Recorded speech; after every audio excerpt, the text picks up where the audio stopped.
Well, hello. Welcome back to another Planty video. Thank you so much for joining me.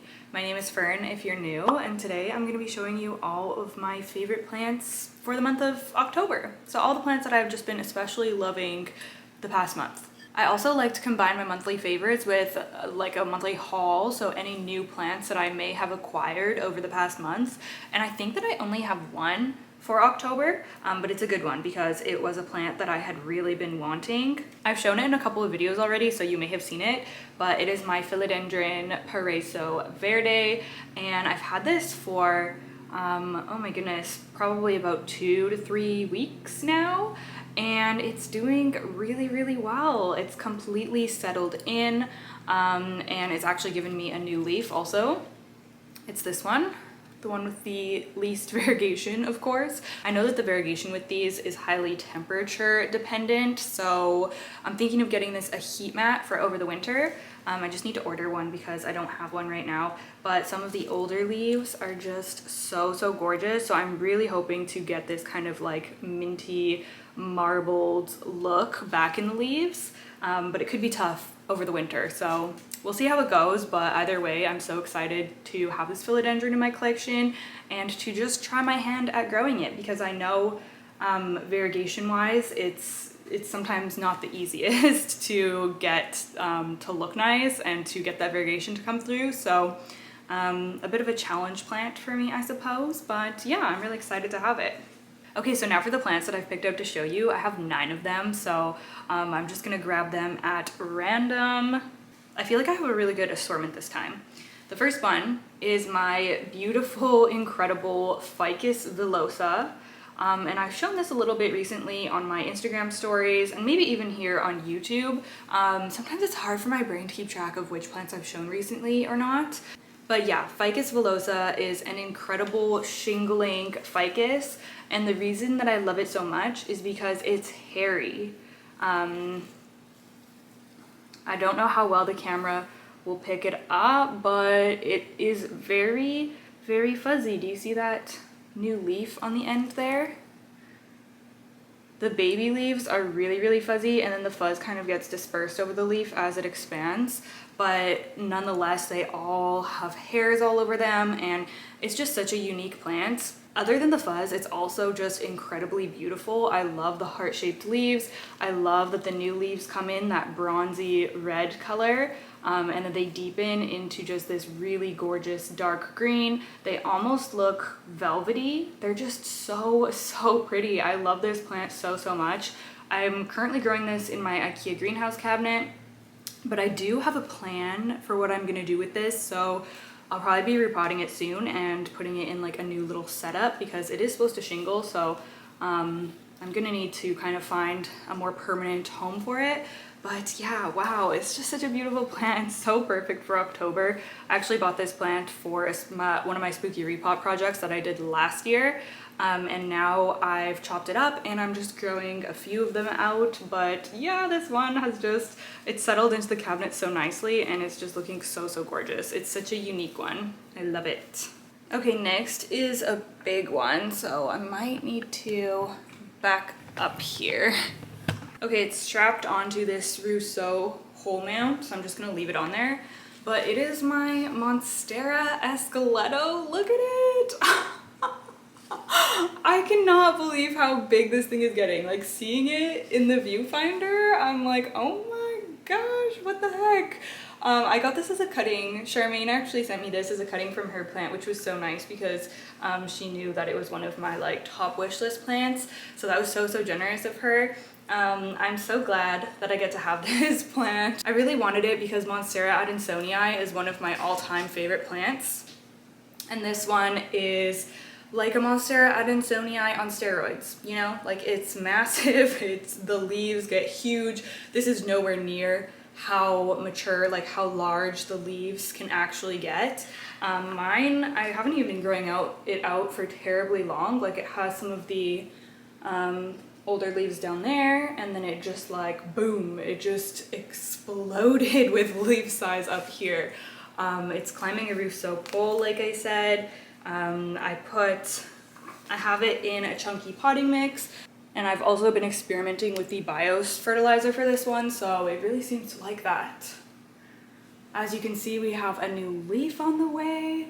But yeah, I love this one so much. It brings me so much joy, and the way that I have it hanging on the top of my wall, it just adds so much to the space. It's such a statement plant, and yeah, I'm just so happy with how it's growing because it really took a while to kind of take off, but now that it has, it's going. So yeah, it's such a joy to watch, and I'm so happy to have this one. Okay, next, I think I'm gonna alternate between smaller plants and larger plants because I have a variety of sizes this month. So let's take a really small one next.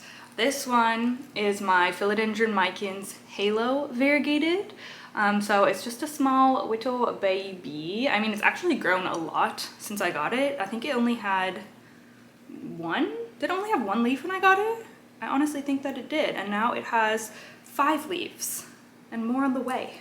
Wow, I was not expecting this to grow as fast as it has been, nor was I expecting it to put out as beautiful of leaves as it's giving me. Like, look at that. It's itty bitty, but like, look at how beautiful it is.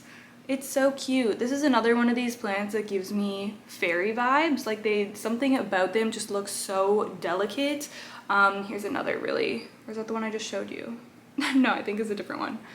These two look pretty similar. They both have just like a lot of really beautiful white variegation on them.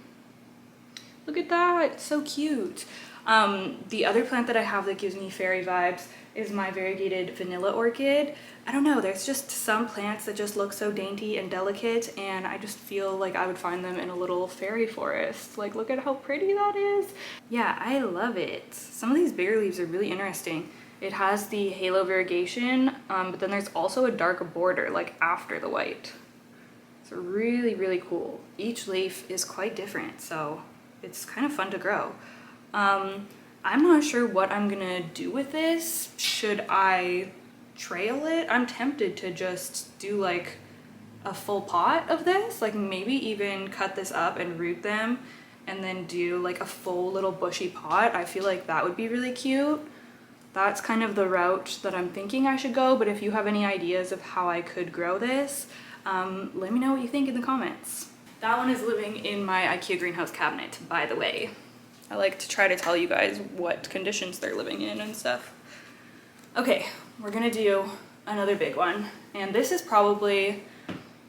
honestly probably one of my favorite plants of all time. I've always loved it so much.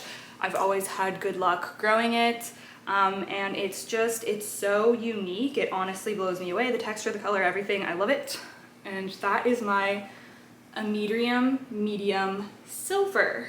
I've actually been getting a lot of questions about this plant recently, which the lighting doesn't look great there, which I kind of love that people are getting more interested in this because I feel like it had its moments a few years ago, maybe like 2 to 3 years ago. It was kind of hyped and I feel like people were jumping on board, but I just don't see it posted about as much anymore. Like, I don't know why. They just kind of lost popularity, but I'm here to revive the popularity of this plant because honestly, it's so easy to grow. If you need to give it something to climb, yes, you do. Preferably a moss pole, I would say. But if you can do that and provide it with light, like it's gonna love life and it's gonna reward you so much. Just look at that color and texture. I posted this photo on my Instagram a couple of days ago and so many people were commenting on this one and messaging me about it. So yeah, it just truly just like steals the show with how beautiful it is. This one is also climbing a Rousseau moss pole. And it's super rooted. This is one of those plants that will just like root in along the whole vine. Like, it will get so many aerial roots going, so you'll get a ton of roots in the moss pole. They look so satisfying. Like, look at that one, that big juicy one right there. I love that. Again, in a chunky potting mix. This one just lives out in my dining room on one of my plant shelves. It does get light from a grow light just because I want it to have the best conditions that it can have, and I do feel like light is pretty important for this one, especially if you want to see the leaves continue to mature and get fenestrations, but yeah, it grows like a weed, honestly, when you give it the right conditions. Like, I have so many new leaves coming in on mine. That's gonna be a cutie one. This one's just unfurling. Oh, the beneficial mites are on it. Good for them. I haven't seen many of them around still, so I'm glad to see that. Another new leaf is gonna come from there. I chopped mine up, so I have multiple cuttings in it right now because I really want like a more bushy look. But yeah, I just recommend this plant so much. Like, it's so incredible. I'm a big fan. Okay, next is a plant that's climbed its way up to being one of my all-time favorites. I'm obsessed, I love it, but I never show it on my channel, and that's partly because it's in my bedroom. So I don't know. But someone asked about it the other day, so I'm gonna show it to you and I guess give a little update on it. But yeah, this is one of my absolute all-time favorites, and it's also one of the most common. You can just buy it at the grocery store or at the big box store. And it is my asparagus fern. It's so hard to show on the camera because it's just so dainty. Oh my goodness, it's so hard. I have to like find an individual like frond to show you. Is it focusing? It is just such a whimsical, dainty plant. Mine has grown a ton since I first got it. I got it earlier this year in the spring, I think. And yes, I do have a bunch of yellow leaves at the bottom just from it being underwatered towards the end of the summer when I was out of town and everything. But honestly, overall, like, this was extremely underwatered, like extremely. This can tolerate like a lot of underwatering, honestly. This is probably one of the toughest plants in my whole collection. It has its own little grow light, one of those little halo grow lights that sits in the pot normally.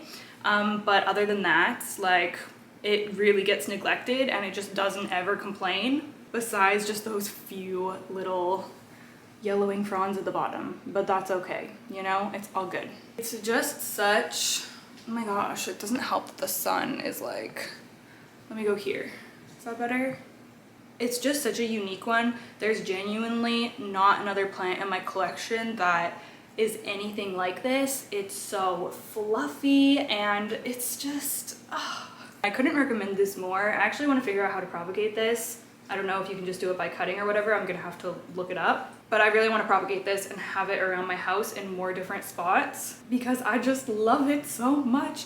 I feel like it needs to be repotted as well, but I love it in this pot, so I've been putting it off because it's not gonna fit in this pot anymore. Once I actually, do you know what I could do?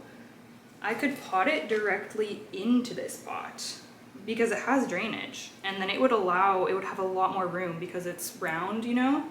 Like, that would be a perfect upgrade. Okay, problem solved. I think I'm gonna do that. Because this dries out and I'm just not great about watering it. I don't know what it is. Like, this is the plant that literally is right beside me in bed, but it gets neglected for some reason. I think because I don't do watering in the bedroom as often, because most of my plants are out in the main part of the house, so it just unfortunately gets neglected. But I'm gonna work on that and try to change that because, like I said, I just love this one so much. But yeah, it's just such a fantastic plant. I knew I loved the look of it, but once I experienced growing it and just how resilient it is and just what a cool energy it brings to my space, that's what really sold me and made me fall in love with it. So yeah, asparagus fern, super common plant, and that's just the common name. It's actually not a type of fern at all. It's in the asparagus family, so don't be intimidated if you're scared of growing ferns like I am, ironically. I was getting annoyed by this sun patch, so I just looked behind me at where it's hitting, and it is hitting directly on my philodendron Florida Ghost. It's like in a spotlight right now. I wish you could see. Maybe I'll take a photo and then I can show you what it looks like.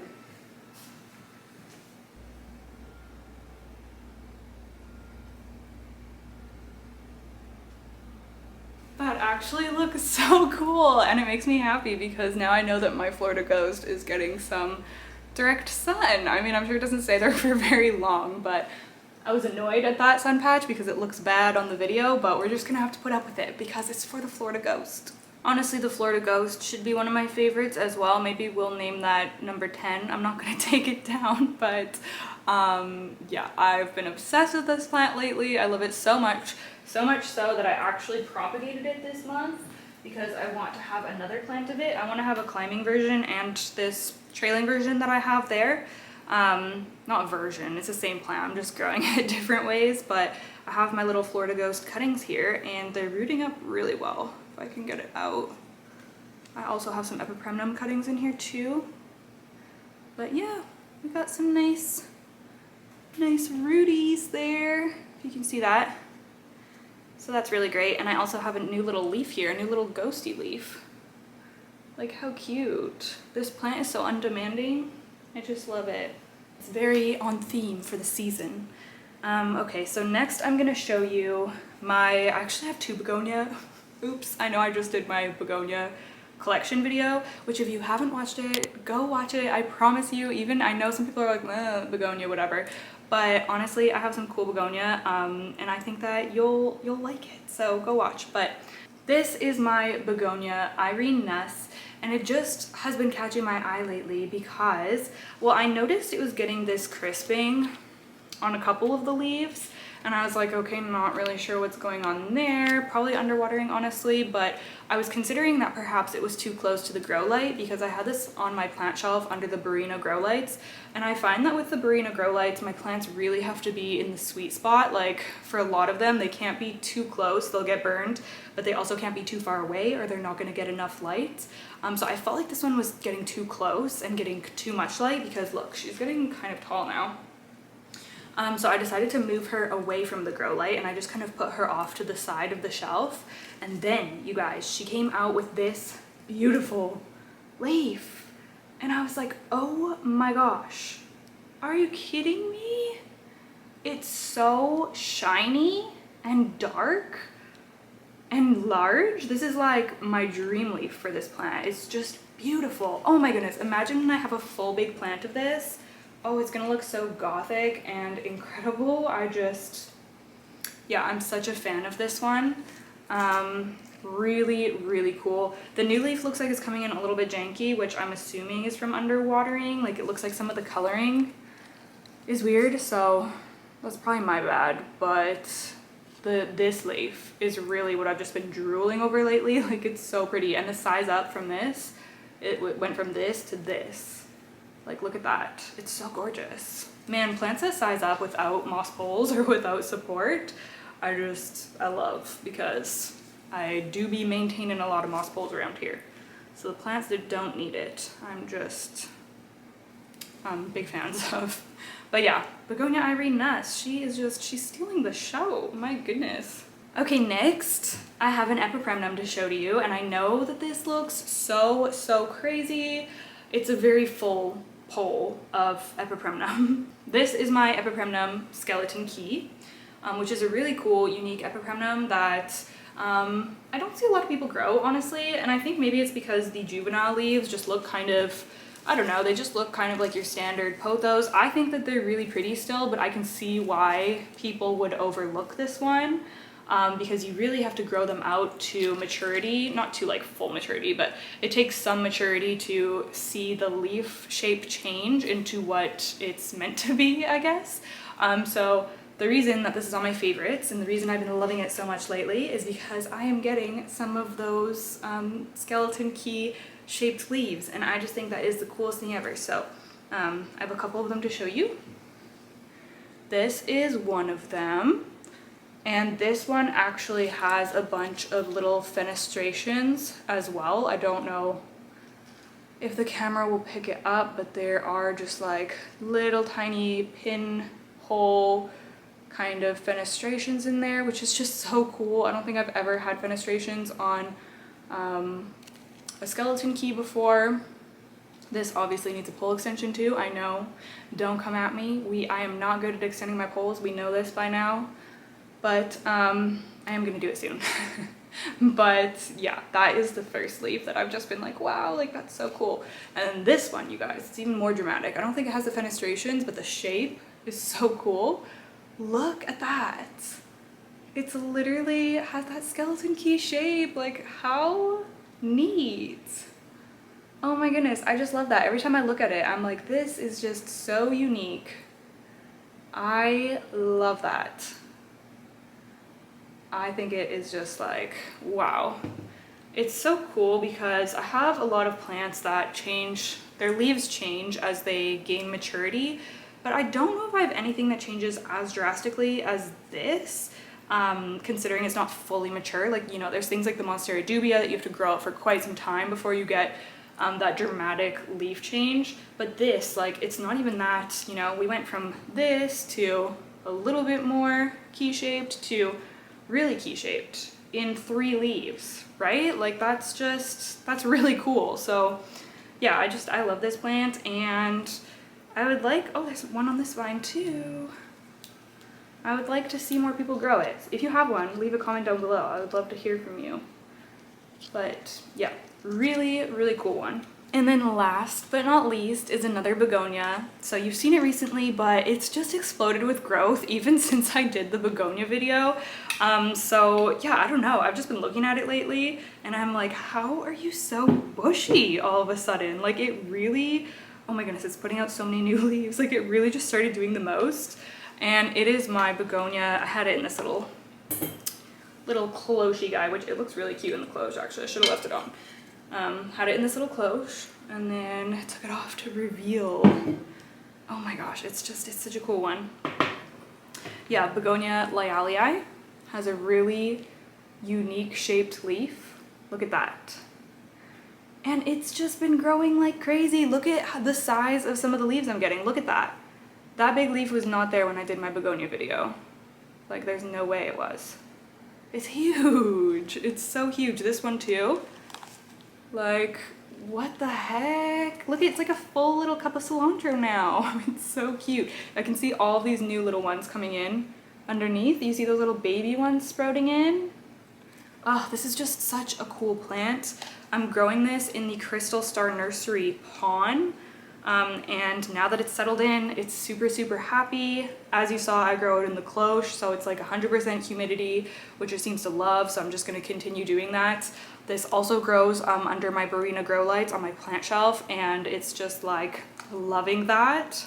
Yeah, I just think that this is so cool, and being able to see more details on the leaves as they get larger is just so neat. Like, I can see the little veins in this one now because it's like a larger size than the little tiny minuscule ones I was getting. It's just such a cool plant. Like, begonia are so unique. I really want to get more of them. Hopefully I will be getting more of them either this winter or next spring. But yeah, I'm just such a fan. I really want to branch out to more like just unique plants, I guess. I actually placed an order with Crystal Star Nursery. They have like their last botanical treasure hunt. If you're in Canada, then you know. Crystal Star Nursery does these restocks and they call them botanical treasure hunts, and so the site will be closed down for a while and the treasure hunt will start and it's open and you can go order plants. So I did that because they're doing their last one for the season, so they'll have shipping for plants closed until the spring. So I was like, what the heck, I'm gonna order a few plants. So I did, and I can't wait to show you because yeah, they're more interesting and kind of different than what I would typically order, at least a couple of them. So yeah, I'm really excited to show you that. So I guess in November's favorites, or maybe I'll do a whole video. Maybe I'll do an unboxing. Do you want to see the unboxing? Let me know. I'll film it for you if you do. Anyways, I think that that's it. And now it is getting quite dark in here because it is 5:08 p.m. I had to wait until 4 p.m. to set up to film because it was just way too sunny in here earlier than that. Anyways, hope you enjoyed. Thank you so much for watching. Leave me a comment down below. I would love to hear from you. Also, make sure you give this video a thumbs up if you liked it, and I will see you in the next one. Bye!